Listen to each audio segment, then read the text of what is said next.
3h30 sur les berges de la Deûle. L'éclairage public s'éteint. 1 heure plus tard, ce sera le tour du centre-ville de Quesnoy-sur-Deûle.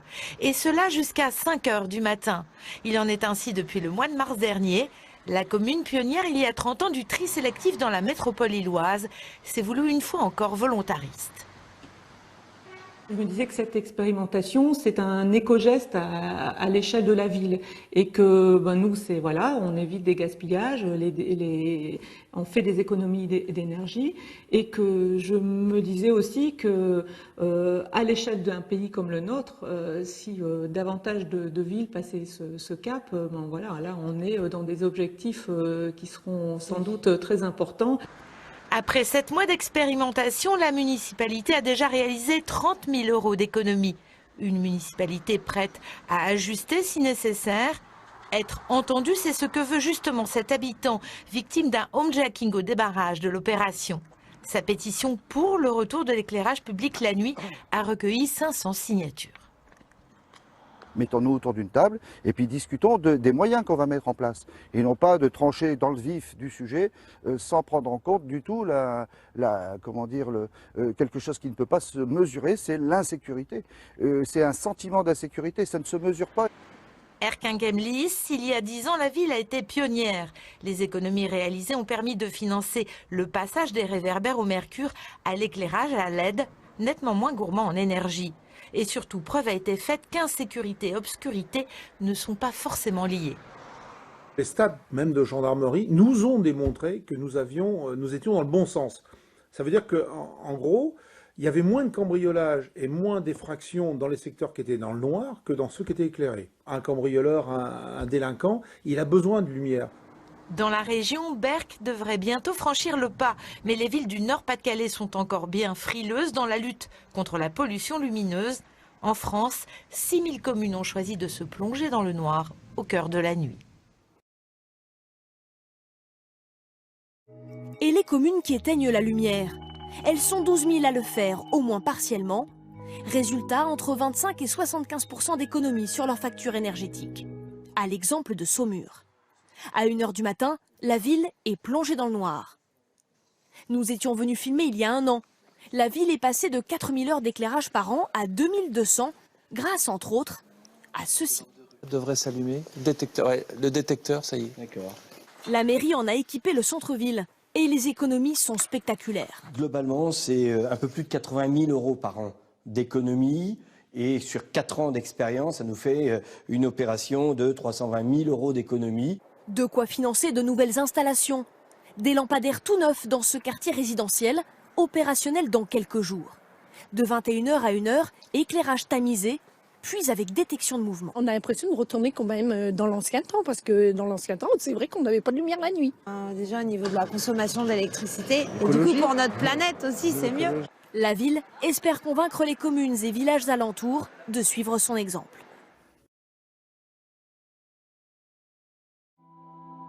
C'est une pollution méconnue, mais pourtant bien visible.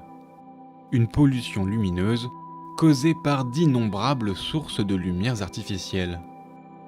En France, la lumière émise par le seul éclairage public aurait augmenté de 94% ces 25 dernières années.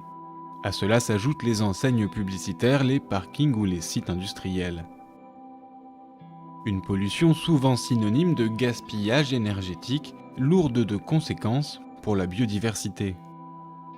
Mais les bonnes pratiques existent, avec à la clé des bénéfices économiques et écologiques. Alain Mourleva est membre d'un club d'astronomie dans la Haute-Loire. Fervent défenseur de l'obscurité nocturne, il est depuis 10 ans le correspondant de la NPCEN, Association nationale pour la protection du ciel et de l'environnement nocturne. Il parcourt son département et sensibilise les communes à la pollution lumineuse. C'est encore compliqué, oui, elles savent certaines choses, mais elles sont aujourd'hui complètement pilotées par des professionnels de l'éclairage public.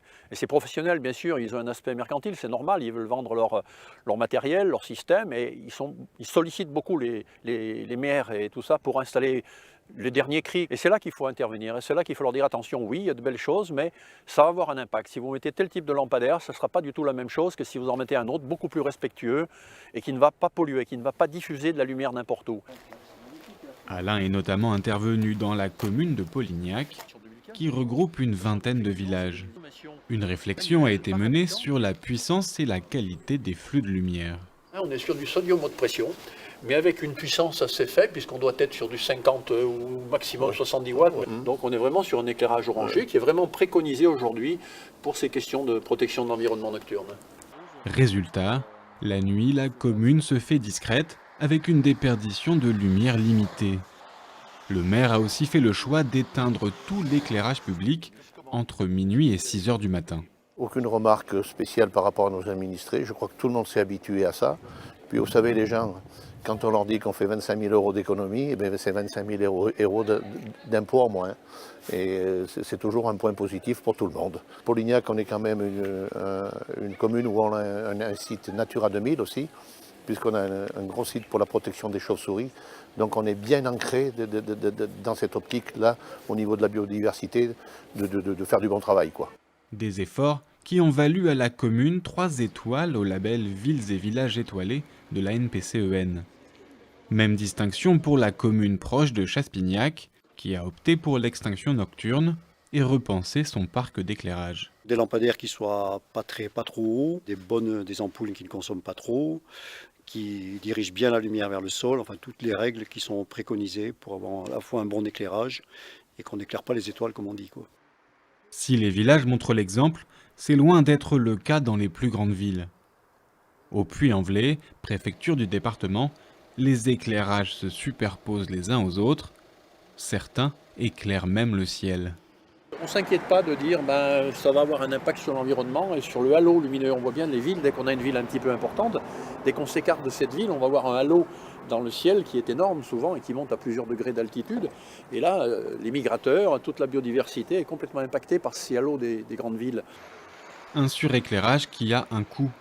L'éclairage public en France pèse 41% des consommations d'électricité des collectivités et 37% de leurs factures. Schiltigheim en Alsace, 32 000 habitants et une facture annuelle d'électricité pour l'éclairage public de 319 000 euros. Face au suréquipement de certains quartiers, la nouvelle équipe municipale a décidé d'éteindre un lampadaire sur 2. 80 000 euros devraient être économisés. Même dans les plus grandes villes françaises, des mesures correctives sont possibles. Strasbourg a entrepris plusieurs actions pour être plus vertueuse. Les parcs et jardins sont éteints de 1h à 6h du matin et la ville teste des systèmes de détection qui modulent la lumière en fonction du passage. Il y a plusieurs systèmes. Ici, rue de Belfort, on est détecté au point lumineux. Donc le luminaire détecte la personne et s'allume uniquement le luminaire. Et rue de Saint-Dié, on a un système qu'on appelle de train d'onde. Donc on est détecté au niveau du luminaire et on a les luminaires avant et les luminaires après qui s'allument. Et la raison pour laquelle on ne le déploie pas dans toute la ville, c'est que le coût de la détection est encore assez élevé. Et finalement, en termes de retour sur investissement, on atteint des valeurs de 15 ans ou plus. Strasbourg compte environ 30 000 points lumineux. La ville harmonise les températures de couleur de ses équipements et remplace les iodures métalliques ou sodium haute pression par des LED au rythme de 600 par an. Mais aussi économe en énergie soit-elle, la technologie LED est à prendre avec précaution.